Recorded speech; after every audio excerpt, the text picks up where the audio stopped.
Olá, meus irmãos, sejam bem-vindos a mais um Palavra Encarnada, nossa meditação diária a partir do Evangelho. E o Evangelho de hoje, dia 6 de março, primeiro domingo da Quaresma, está em Lucas, capítulo 4, versículos de 1 a 13. Mais uma vez nós nos reunimos em nome do Pai, do Filho e do Espírito Santo. Amém. Vinde, Espírito Santo, vinde por meio da poderosa intercessão do Imaculado Coração de Maria, vossa amadíssima esposa. Vinde, Espírito Santo, vinde por meio da poderosa intercessão do Imaculado Coração de Maria, vossa amadíssima esposa. Vinde, Espírito Santo, vinde por meio da poderosa intercessão do Imaculado Coração de Maria, vossa amadíssima esposa. Diz o Evangelho de hoje. Naquele tempo, Jesus, cheio do Espírito Santo, voltou do Jordão e no deserto ele era guiado pelo Espírito. Ali foi tentado pelo diabo durante 40 dias. Não comeu nada naqueles dias e depois disso sentiu fome. O diabo disse então a Jesus: Se és filho de Deus, manda que esta pedra se mude em pão. Jesus respondeu: A Escritura diz: Não só de pão vive o homem. O diabo levou Jesus para o alto, mostrou-lhe por um instante todos os reinos do mundo e lhe disse: Eu te darei todo este poder e toda a sua glória, porque tudo isso foi entregue a mim e posso dá-lo a quem eu quiser. Portanto, se te prostrares diante de mim em adoração, tudo isso será teu. Jesus respondeu: A Escritura diz: Adorarás o Senhor teu Deus e só a ele servirás. Depois o diabo levou Jesus a Jerusalém, colocou-o sobre a parte mais alta do templo e lhe disse: Se és filho de Deus, atira-te daqui abaixo. Porque a Escritura diz: Deus ordenará aos seus anjos a teu respeito, que te guardem com cuidado. E mais ainda, eles te levarão nas mãos, para que não tropeces em alguma pedra. Jesus, porém, respondeu: A Escritura diz: Não tentarás o Senhor teu Deus. Terminada toda a tentação, o diabo afastou-se de Jesus para retornar no tempo oportuno. Meus irmãos, é costume nosso, sempre na Quaresma, a cada ano, no primeiro domingo da Quaresma, nós meditarmos com esse trecho do Evangelho que aborda as tentações de Jesus no deserto. Como nós estamos no ano C, que é o ano em que nós nos voltamos mais especialmente para o Evangelho de São Lucas, então nós lemos a narrativa que São Lucas faz sobre as tentações de Jesus no deserto. Jesus ele está aqui já para começar a sua vida pública, a sua missão de modo mais explícito. Ele foi batizado por João no Jordão e ele vai para o deserto como quem se prepara para algo. O deserto, ele representa na Bíblia, ele é esse símbolo de preparação, de purificação, de recolhimento. É preciso que eu me recolha, é preciso que eu me prepare, é preciso que eu seja purificado para a missão. Isso nos faz lembrar uma das coisas principais da Quaresma, que é o recolhimento, o espírito de oração, a purificação, as penitências e mortificações que nós precisamos para nos santificarmos, para sermos mais virtuosos, para deixar de lado os pecados que nos acompanham. A Quaresma é a proposta de um grande deserto. E o tempo, o número 40, ele representa exatamente uma preparação. Lembra, por exemplo, os 40 anos que o povo de Deus andou pelo deserto, se preparando para chegar à Terra Prometida, para contemplar finalmente e tomar posse da promessa de Deus. A Quaresma, ela também vai nos proporcionar um tomar posse de uma vida nova, de uma ressurreição, se nós vivenciarmos bem esse tempo litúrgico, esse tempo de graça que a Igreja nos propõe. No caso das tentações de Jesus, a gente percebe que ele recebeu 3 tentações do demônio. Ele foi para o deserto, movido pelo Espírito Santo, porque, de fato, nós só somos purificados e entramos em recolhimento se for pela ação do Espírito Santo, por isso que é muito comum que a gente comece as nossas orações pessoais e comunitárias invocando a presença do Espírito Santo. Então Jesus, movido pelo Espírito, vai para o deserto e o demônio tenta Jesus de 3 formas, que também são muito representativas, significativas sobre os modos como nós somos tentados. Primeiro, a primeira tentação é o diabo apresentar uma pedra para Jesus, sabendo que ele estava com fome no deserto, e dizer que ele pode transformar essa pedra em pão. E Jesus, ele utiliza a palavra de Deus para lutar contra aquela tentação.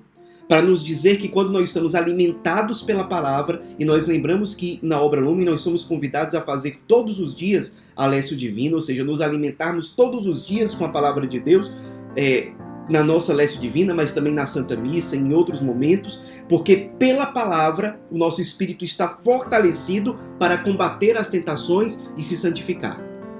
Então Jesus utiliza a palavra que diz: não só de pão vive o homem, mas de toda a palavra que sai da boca de Deus. Não só de pão vive o homem, ele utiliza isso para lutar contra a tentação do ter. O ter alimento, o ter pão. E o ter é, muitas vezes, uma tentação para nós. Quando nós nos voltamos de forma desordenada aos bens materiais. Quando nós damos primazia aos bens que passam em relação à vontade de Deus, em relação à nossa santidade, em relação a Deus mesmo, em relação às coisas que não passam. Nós, na Quaresma, precisamos purificar os nossos sentidos, que muitas vezes nos induzem ao ter, ao acumular, ao mostrar. Como nós podemos mortificar os nossos sentidos? Mortificar a nossa visão, deixar de ficar vendo novas coisas para comprar, quem sabe novas roupas, novos celulares, novos carros, seja o que for. Mortificar a nossa visão, mortificar também o nosso ouvido, aquelas conversas que nos estimulam a ter, que nos estimulam a ter uma vida de aparências, mortificar nossa língua, a nossa fala, que muitas vezes também nos induzem a isso, querer nos mostrar para os outros. Enfim, mortificar os nossos sentidos em relação ao ter. Porque só seremos santos, só seremos ressuscitados se nós formos desapegados dos bens materiais. Se nós soubermos ordenar esses bens em direção a Deus e não o inverso. Como nós podemos mortificar os nossos sentidos, o nosso apego ao ter nesse tempo da Quaresma? Coloquemos isso na nossa oração. Segunda tentação é relacionada ao poder, à glória. O diabo diz para Jesus: se você se prostrar diante de mim em adoração, eu vou te dar esses reinos, tudo isso aqui. E Jesus, novamente, munido da palavra, ele responde: adorarás o Senhor teu Deus e só a ele servirás. Isso é a palavra que diz.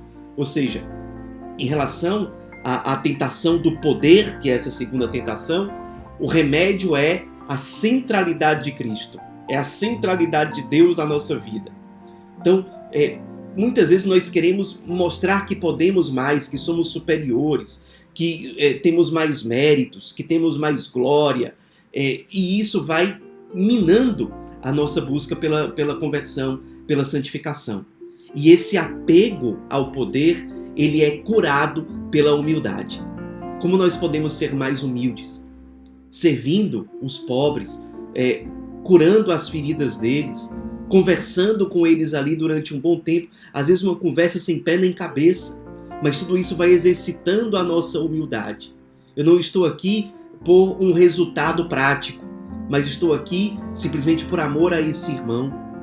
O exercitar a humildade quando a gente deixa de colocar aquelas defesas para mostrar que nós temos sempre a razão, que nós somos os melhores. Não, humildade. Humildade também no exercício da docilidade à vontade de Deus. E isso é exercitar o cristocentrismo, a vontade de Deus no centro.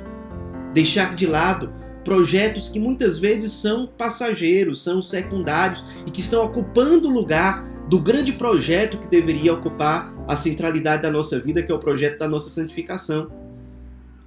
Tudo isso é exercício da humildade.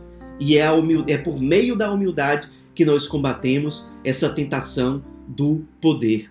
E em terceiro lugar, a gente poderia dizer como uma ilustração da tentação em relação ao prazer. O demônio diz para Jesus: se você se jogar daqui, não vai acontecer nada, porque você não é filho de Deus e tal. E aí Jesus novamente responde com a palavra: não tentarás o Senhor teu Deus. Ou seja, muitas vezes a gente tem dá uma primazia ao prazer como pensando assim: não, eu vou fazer isso e não vai ter consequência nenhuma. Eu vou pecar aqui, Deus vai me perdoar mesmo, eu vou priorizar esse prazer e Deus vai me perdoar de qualquer forma, eu vou priorizar esse prazer e isso aqui que é vontade de Deus eu vou deixar para depois, eu vou deixar para depois essa oração, eu vou deixar para depois esse serviço, eu vou deixar para depois essa orientação da igreja, da comunidade, porque eu vou priorizar agora o meu prazer. Quando a gente prioriza o prazer sempre, e isso não é abolir o prazer da vida, mas colocar o prazer num lugar desordenado. Quando a gente só prioriza o prazer, na prática a gente colocando o nosso eu no centro. É a gente alimentando o nosso egoísmo, o nosso egocentrismo. Então, como é que nós combatemos o prazer?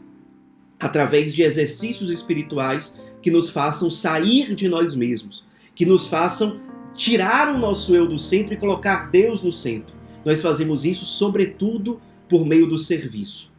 Servindo os irmãos. Colocando os irmãos naquele momento em primeiro lugar.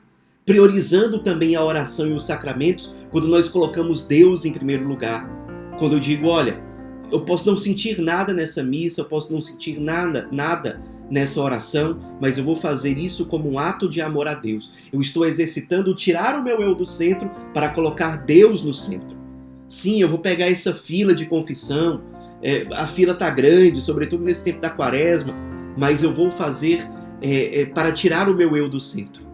Por amor a Deus, porque eu preciso ser mais santo, porque eu preciso amar mais a Deus, porque eu preciso amar mais os meus irmãos.